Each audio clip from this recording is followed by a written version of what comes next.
Expect the best used car deals guaranteed. Visit arnoldclark.com.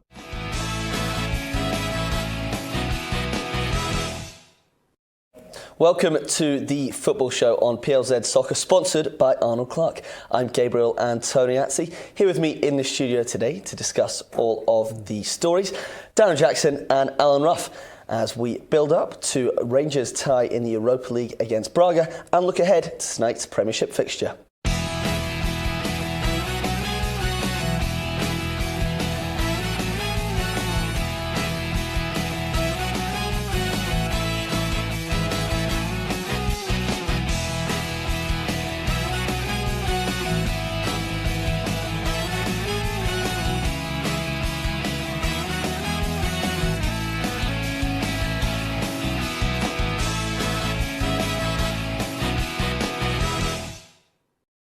Let's start with European matters then. Rangers have their crucial second leg of the last 32 tie with Braga. They're 3-2 up after an inspired last 25 minutes at Ibrox on Thursday night.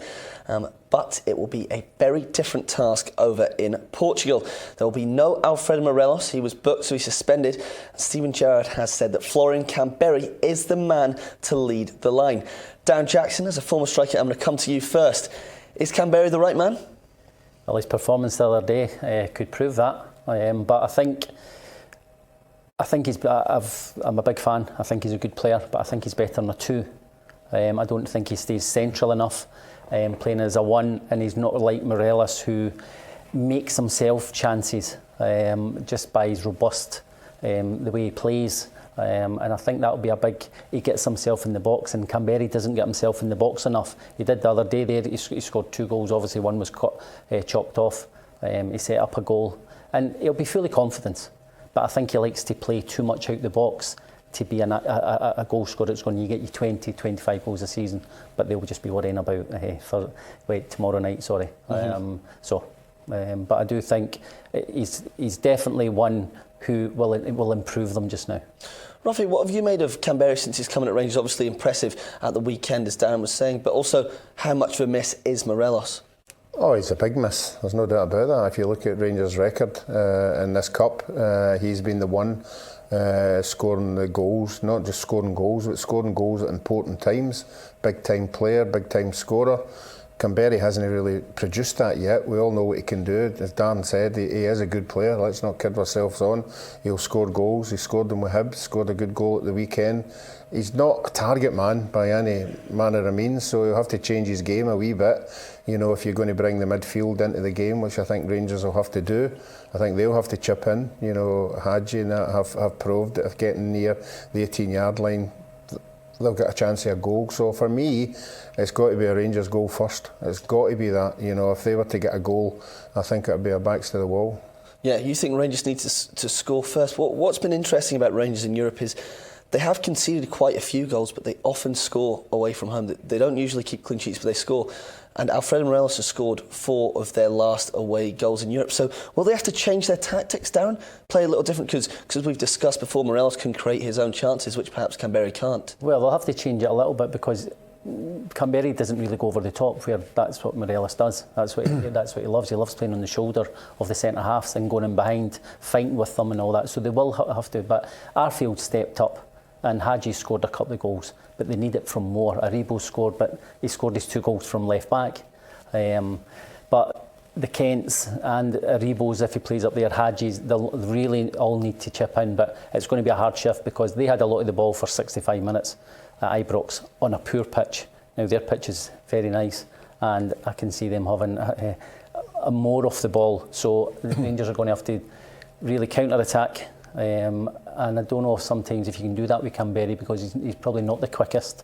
He doesn't play on the shoulder, so that's going to be hard. But the other boys are going to have to chip in, but it's going to be a shift for them, that's no doubt. OK, let's talk about the rest of the team, not just the strikers. Aribo could be left back again. He was very impressive there the last half an hour at Ibrox. Barisic is 50-50 whether he's fit. But if you're Steven Gerrard, do you stick with the centre-halves that played at the weekend? He was very critical after the game, Roughie. Yeah, well, if you go with the interview after the game, and if other centre-halves were available, it wouldn't be the same two, because he said actually on air, Helander would be his choice. You know, so It's a tough one because obviously Katic knows how bad a game he had. You know, he's an international footballer. You would think that it maybe be a one-off, but against, you know, a team like Braga, you have to think the Rangers are going to be in the back foot, and when that happens, you've got to defend properly. I know you're saying Aribo was ended up fullback. He was a fullback against nobody at the weekend. St Johnstone had just given up and just got everybody behind the ball, so he's not defending at all. So if you were to put him there in a defensive situation up against an attacking player, I think that would be trouble. Darren, what do you do if you're Gerrard? Do you set up to defend, considering if the game's goalless and they go through, or do you maybe change for a 5 at the back, or do you try and score? What do you do? Well, you try and score. First and foremost, you try and score. You don't just go out. They'll have worked on things. They'll have looked at videos. They've definitely worked on whether they're going to play a 5 or whether they're going to play a 4. They'll see the mistakes they've made that they have to eradicate. But you need to defend from the front. I mean, definitely need to. Kamberi's going to have to do a shift, and the 2 wide boys, whether they're going to, whoever he's going to play, are going to have to do a shift. But as I said before, they're going to have to be brave because they're going to be under pressure. So when they get the ball, they can't just give them it back. They're going to have to be brave on the ball. The Davis, people like that, getting the ball into Kamberi and getting up to support them. That's the main thing. I think the best chance Rangers have got are set pieces. Corners, free kicks, you know, obviously they've got players in there who could cause damage in an aerial battle. You know, foreign teams usually aren't as comfortable if that's the kind of style that they come up against. So for me, it's corners and free kicks is where the joy for Rangers. Yeah, perhaps Katic could redeem himself after the weekend's performance with a goal from a corner. But Kamberi will start up front. It'll be interesting to see what Gerrard does with the rest of the team. But one thing's for sure, Braga will have a lot of the ball, and they were very impressive for an hour at Ibrox. Let's find out a little bit more about them.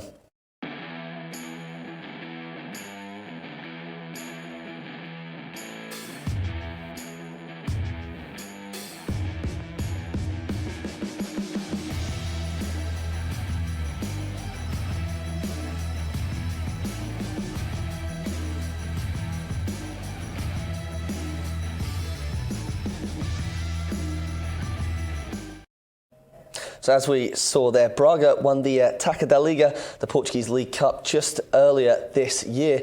Been in very impressive form. Only lost once at home since the start of September. Darren, you expect them to have a lot of the ball. Will they come out to try and score goals? 100%, yes. You saw how many chances they had in the first half.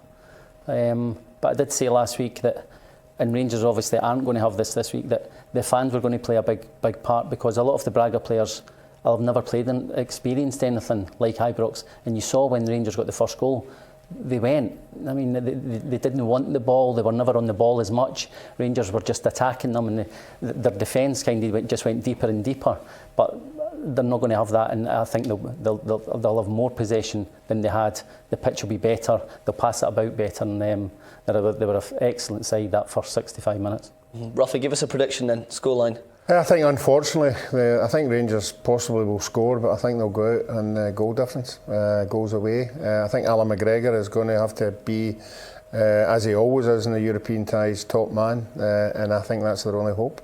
Darren, yourself? I think it'll be 2-0. I just can't see, unless it is from a set play. I don't know if they're going to have enough of the ball to create a lot of chances, so I think it'll be 2-0. OK, well, don't forget, that's on Wednesday, not Thursday, Wednesday, 5 o'clock. But we're going to turn our attention to domestic football. It's Motherwell versus St Mirren this evening in the Premiership for the third time this month in a rearranged fixture. Now, Alan Burrows, the CEO of Motherwell, confirmed that the game should still be on despite a very soggy pitch here in Lanarkshire. But it's been a strange few weeks for Motherwell. They've not won in 7.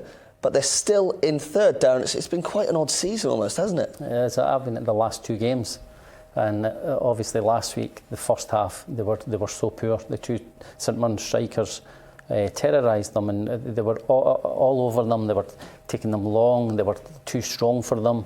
And then the second half, they came out, and Motherwell changed their shape, and they were a lot better.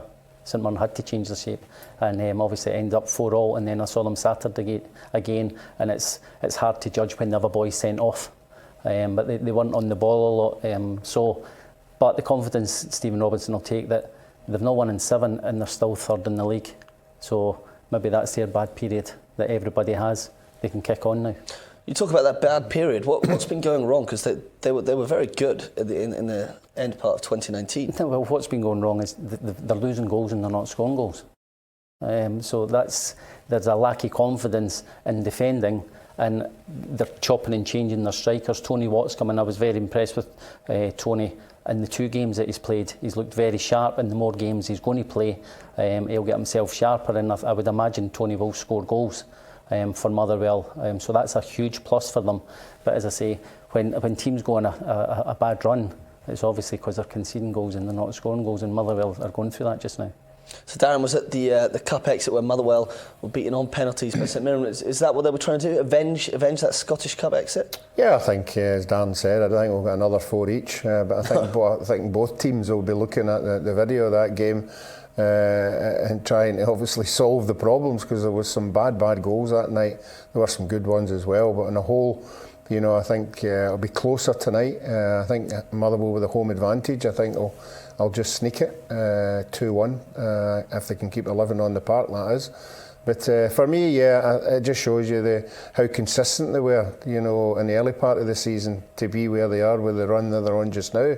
I've always believed that the inconsistency of the other teams, apart from Rangers and Celtic, are the ones that why, you know, they're not up the top of the league, because they have 4 and 5 games and all winning games, and then they'll have 4 or 5 winning them.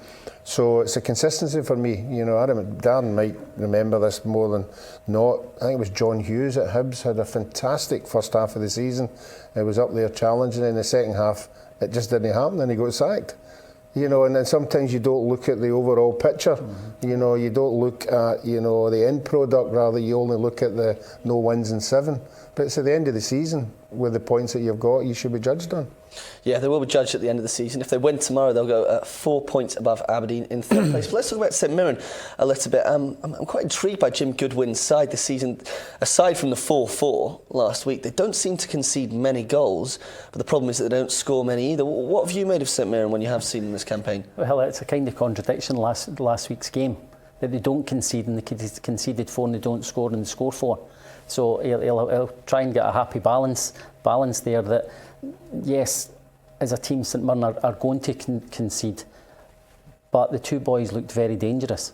They did. They put Motherwell under all sorts of pressure with their pace, with their ability, and they were great finishes. So he'll be looking at the plus side again, looking at the video, looking at the good attacking play, but then eradicate the defensive side of it, and then you probably get a win. Jonathan Obika, 3 goals in 2 games. Do you think he can be the man that can almost fire them to safety? Because if you do score goals, if you have a team down there, but they've got a player that's scoring goals, the likelihood is they're going to stay up. Yeah, well, he's a new one on the scene, like Piezzo at Hearts. When he came on the scene, you know, people didn't know how to handle him. This is the same big guy, you know, big burly, you know, he puts himself about. And he's got confidence as well, because he's scoring, so that's a good thing for St Mirren. But they've added 2 or 3 foreign players that a lot of us don't know much about, and they're all doing particularly well. Darren, do you expect St Mirren to stay up? I think it'll be hard. I think I watched Hamilton on Saturday, and they were unlucky. Obviously, Motherwell went down to 10 men. I think it'll be between Hamilton and St Mirren, because I do believe Hearts will get out of it. Roughie, what about you? Yeah, well, I put my foot in it last week. We're giving an opinion of Ross County, and lo and behold, they go up and beat Aberdeen. Okay, Aberdeen get a player sent off. I thought Ross County were going to get drawn into that. I still think they will, you know, but that result of the weekend doesn't prove that point, so I'll just have to wait and see what happens. Yeah, the curse of Alan Rough. Right, let's talk about Kilmarnock briefly. Stephen O'Donnell, the right back, has been speaking in the press, been saying that the appointment of Angelo Alessio at the start of the season halted their progress. Of course, they finished 3rd under Steve Clarke last campaign, but they're down in 7th at the moment. Do you think that Angelo Alessio, obviously now looking back, he has been sacked, it was the wrong appointment, but why do you think they came to that conclusion, Dan? Why was Alessio the man, and why did it go so wrong? Well, the chairman thought he was the man. You come in and do an interview and he thinks, yeah, he's going to take us on from Stevie Clarke. Maybe didn't think Alex wanted the job badly enough, and you think, well, this guy has got different ideas, sounds good, can he put into practice? And it never worked. Sometimes it just doesn't work. That doesn't mean to say the chairman's wrong. He just saw something different for Kilmarnock, but they had something there under Stevie, and Alec knew what they had. Now sometimes it's hard for an assistant to go as a manager and it doesn't work, but he knew the way Stevie worked, and he'll just put everything that Stevie Clarke did into practice, into training, and the players will just take confidence from that we're going back to basics, we're going back to what we did last year, and look how successful we were. Yeah, they have improved under Alex Dye in 2020. Do you think he's the right man to lead them not only to the end of the season, but in future campaigns, Roughie? Well, a month ago we wouldn't be saying that. A lot of people were saying, he's not the man. He's a second in command guy, excellent at what he does. But it's all about results. If the players start getting results for him, he will be the man, because the chairman will say, right, we're on a good run, we've finished wherever it is, 4th, 5th or 6th. So yeah, he is the guy. But for me, when he went there in the beginning, Alessio went there in the beginning, players don't like change. Particularly, I've never played under a foreign manager, but I can imagine the present day players would want to say, well, we don't understand what he's saying, or we don't like what he's saying, and that's just the way it is with players. Mm-hmm. Do you think they can still make the top 6, you two? 5 games before the split, 5 points off 6th place. Is that too much to ask? Well, it's not really too much to ask, because they did go on a little bit a run there, and they've got players. Brophy, again, we spoke about Kamberi playing as a 1. Brophy, again, I like Eamon Brophy as a player. He'd been playing as a 1, but now he's playing, and he's scored something like 5 and 4. Yeah. 5 and 4 games. So if your strikers scoring goals, and they are a lot more solid at the back, but everyone's winning games and losing games there, but Kilmarnock have definitely got the players that can go on a run. It's all about the fixture list. Yeah. It's all about who the 5 games are against and who the 5 games everybody else has got, and you look at it and you say, well, these are ones we should win. So it depends. If you can stay away from the big ones, you've got a chance. Yeah, it's been a strange middle of the table, hasn't it, between Celtic and Rangers and the bottom teams. It's just all a bit jumbled. Right, quickly, we're going to have a look at how you can win our fantastic competition. We are off to the Etihad for Manchester City versus Real Madrid, and you and a friend could be joining us by entering our fabulous competition. We're going to the Champions League. Are you coming? It's luxury travel to Manchester City, Real Madrid. It's tickets to the game and a couple of special guests to keep you company.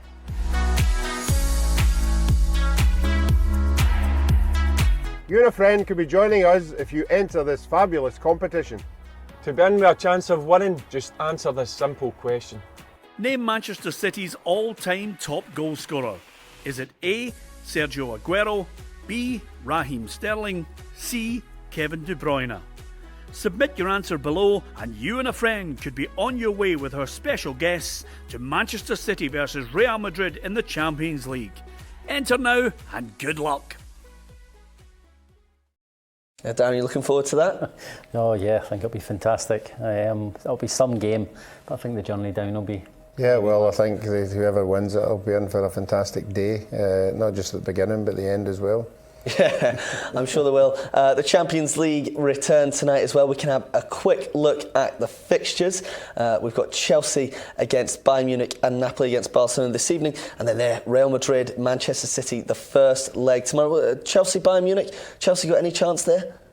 I think it'll be hard for Chelsea tonight. The experience of Bayern Munich, and they've got a striker who's just phenomenal this season. So I fancy Bayern Munich. Yeah, I don't think Chelsea are anywhere near where they were, obviously, with the transfer ban and everything. So, no, I don't think they'll win this one.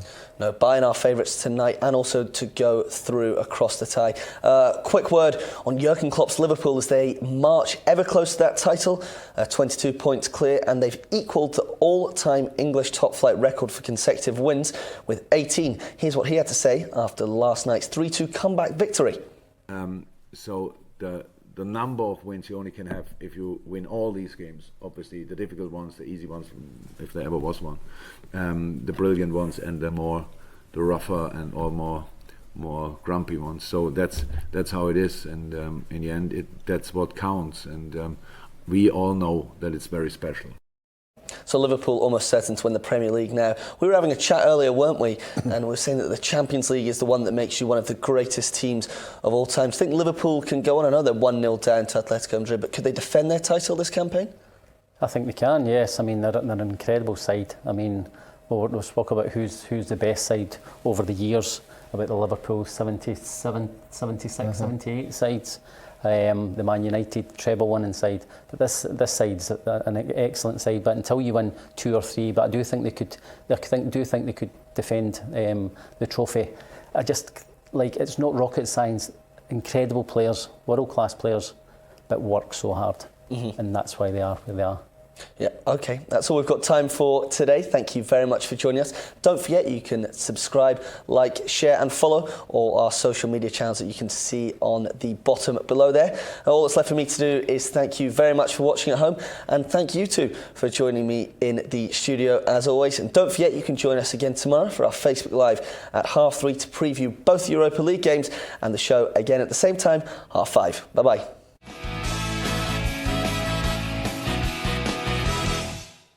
Expect the best used car deals guaranteed. Visit arnoldclark.com.